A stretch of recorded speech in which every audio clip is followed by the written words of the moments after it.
This is Michael Popok, and welcome to the Legal AF MTN YouTube channel. And while you're here, take a moment, hit the subscribe button. We could use your help. We're trying to get to 250,000 subscribers before our first month of existence. We haven't even had our first month birthday yet, but only with your help and telling other people and bringing them here and having them subscribe.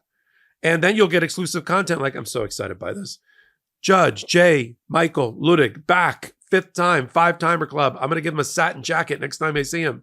But he's here, all seriousness, to talk with the gravitas that comes from being a conservative icon, a Federalist Society member, the founder of the Rule of Law Society, a former federal judge, never voted for a Democrat in his life until he helped save democracy by telling Mike Pence, the vice president at the time, you need to certify the election for Joe Biden. He was the lawyer for Mike Pence. He then told the world what he told Mike Pence, which stuck a steel rod up Mike Pence's you-know-what, and that's why we have President Biden. And now we got Michael Luttig back because he's not on the sidelines any longer. He's defending America. He's a patriot first, constitutional scholar second, and Republican third. And what he says to you, and he looks you in the eye, and even corrected me. I said you felt you had no choice but to vote for Kamala Harris because Trump was such a threat to democracy. He said, no, I'm optimistic about Kamala Harris. I'm enthusiastic about Kamala Harris. I voted up and down the ballot. He already voted for Kamala Harris, but he tells you why from his unique perspective. Let's roll the interview. Besides motivating people, and I'll congratulate you because you did open the floodgates for senior Republican officials in multiple Republican administrations, from White House lawyers to national defense and intelligence community members to constitutional scholars who never voted for a Democrat before. It was only after your letter from 2 months ago, your very full-throated endorsement, not just of Kamala Harris, but as the Democratic Party being the only party that can protect the rule of law in our constitutional republic. And then after that, once you had the courage to do that, then, the next 10 group, the 100, the 200, the 300, the Republicans for Kamala, that type of thing. But I want to make it clear to people in our audience, it's not that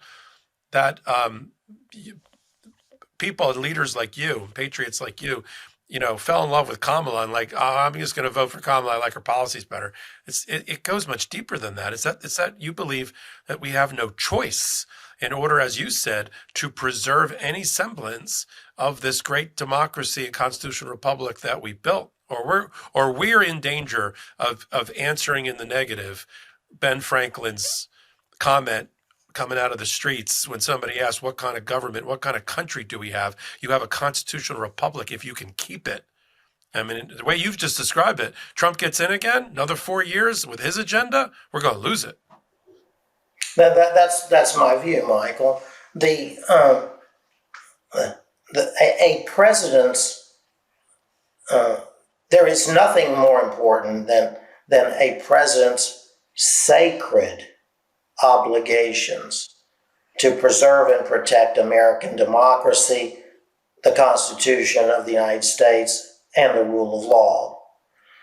Donald Trump, certainly over the past 4 years, beginning with January 6, 2021, if not before, has time and time again demonstrated his utter disdain for those sacred obligations of a president of the United States. And that's the reason that I endorsed Kamala Harris.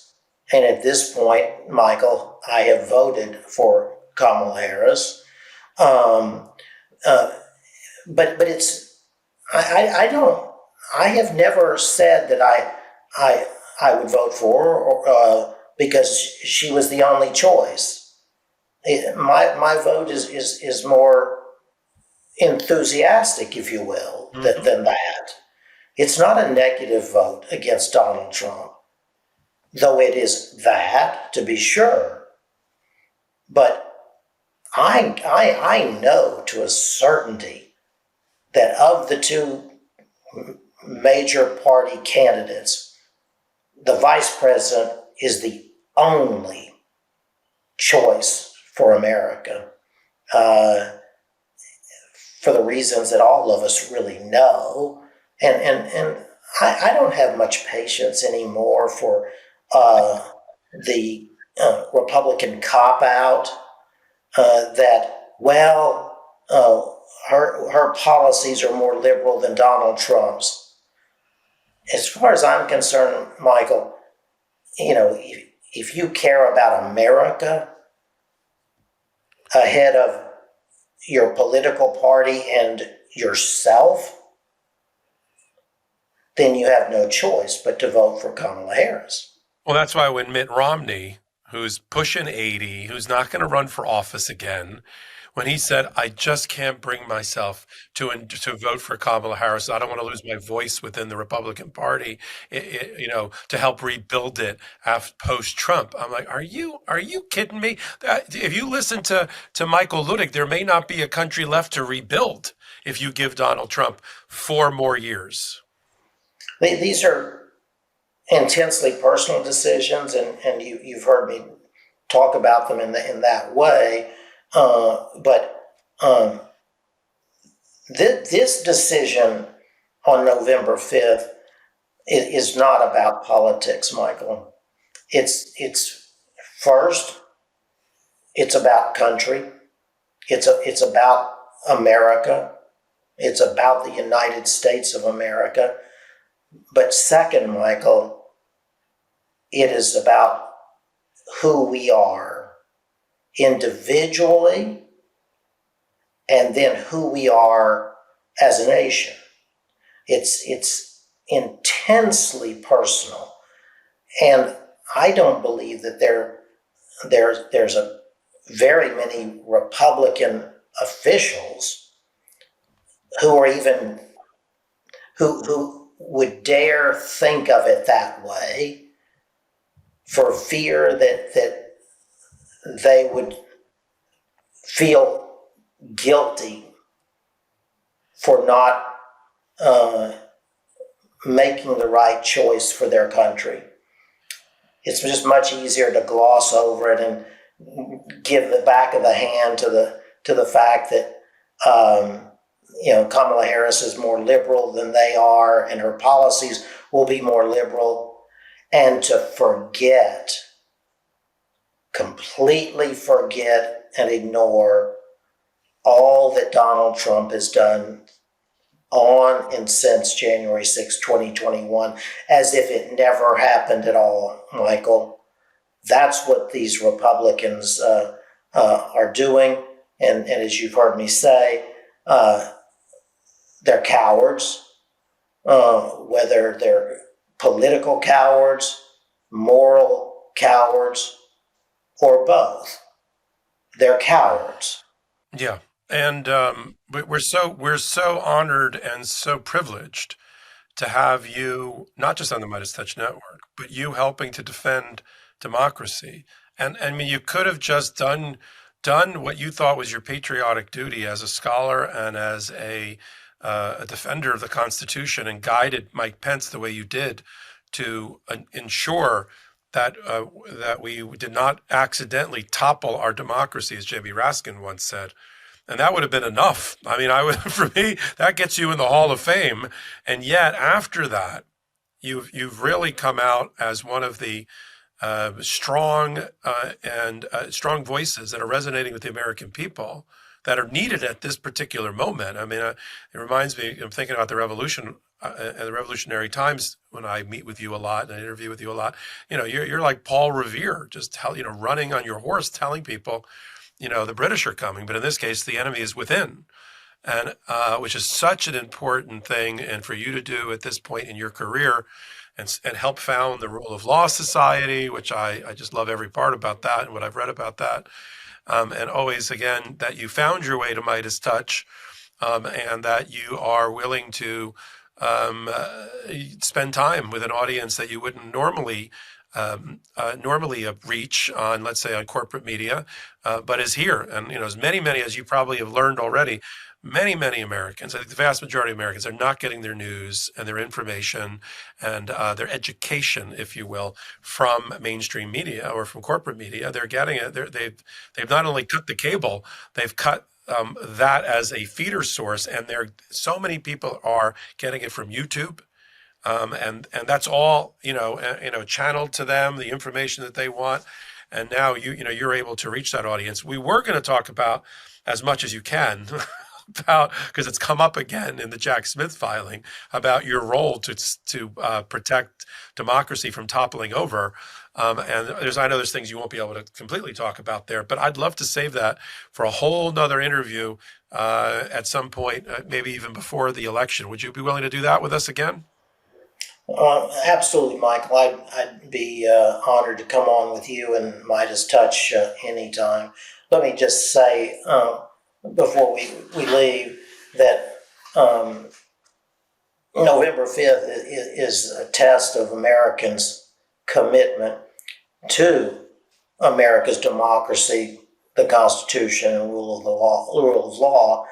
And I have full faith and confidence in the American people, and I will until I have reason otherwise. I believe that on November 5th, Vice President Kamala Harris will be elected the next president of the United States. I believe that when voters go in to that voting booth and draw the curtain, they will be unable to pull the lever for Donald Trump again if they ever had before. Yeah, you could not have put it any more succinctly. I agree with you. When they get behind that electronic curtain and pull that switch, and I think she is being underpolled in terms of polling. I know they're always so worried because the pollsters always get it wrong the last several elections, and they in the past they'd underpolled Trump by 1.5 or 2%, but I think they're underpolling Kamala Harris, and the power of women and and men and others that support women.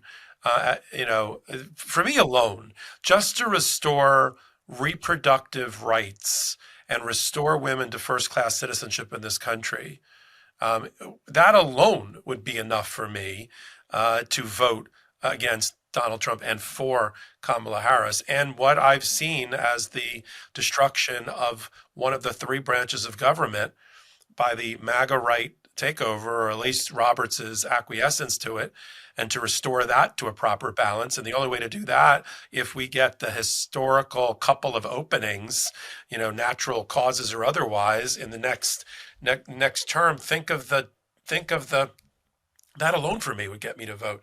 If Donald Trump gets back in and he gets 2 more votes, and let's say maybe there's a retirement and 1 more, it's 7-2. And it's 7-2 for a long time. A lot of these people are in their 50s. That means 2 generations from now we'll be dealing with this. If Kamala Harris gets it, it could go back to 5-4 with the center lefts in control. And I think we're in a better place in that regard, especially to undo a lot of the damage that's been done by the Roberts Court if that were to happen. But that's you and me. The problem, not for our audience, because they're here for it. They're here for the intersection of law and politics. They understand the importance. The Supreme Court may do 75 decisions during a year, and only 5 or 2 are going to impact their world, but they will rock their world. It's like a crevice risk. We will fall to oblivion because of 1 or 2 of these particular decisions. And now people are waking up and saying, the Supreme Court does matter to me. I mean, for them, when Hillary ran, it was like, well, I don't like Hillary. Well, you're going to lose the Supreme Court for a long, long time, and you may not like the results of that. Yep, but I don't like her.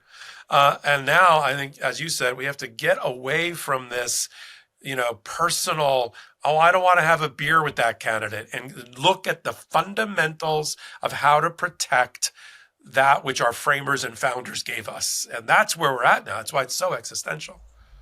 Well, I think that for all the reasons that you mentioned and the many others that you and I are aware of, I don't understand how a woman could ever vote for Donald Trump. That is beyond me. Me too. I see them in the rallies.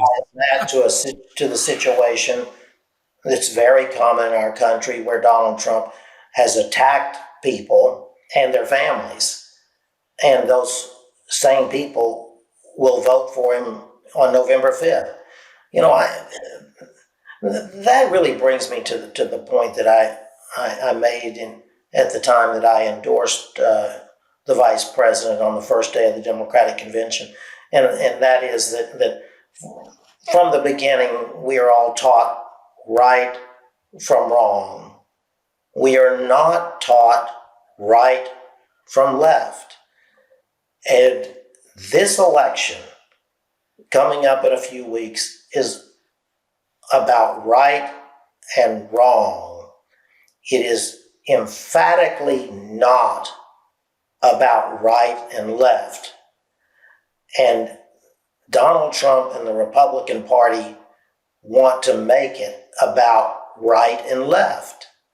And to do so is to ignore entirely January 6, 2021, and all that Donald Trump has done in the intervening 3.5 years to delegitimize our America's institutions of law and democracy and law enforcement.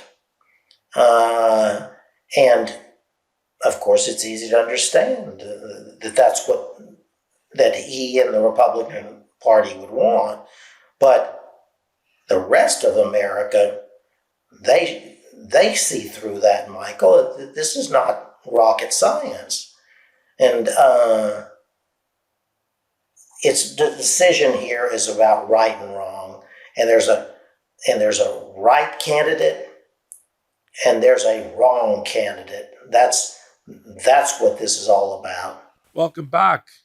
If you like that kind of exclusive content, you know where to find it. Legal AF MTN. We have so much at the intersection of law and politics to talk about that the brothers and me got together and said, we need another channel. Let's do Legal AF MTN for Midas Touch Network. And I'm the executive editor or executive producer. I'm the chief curator, whatever you want to call it.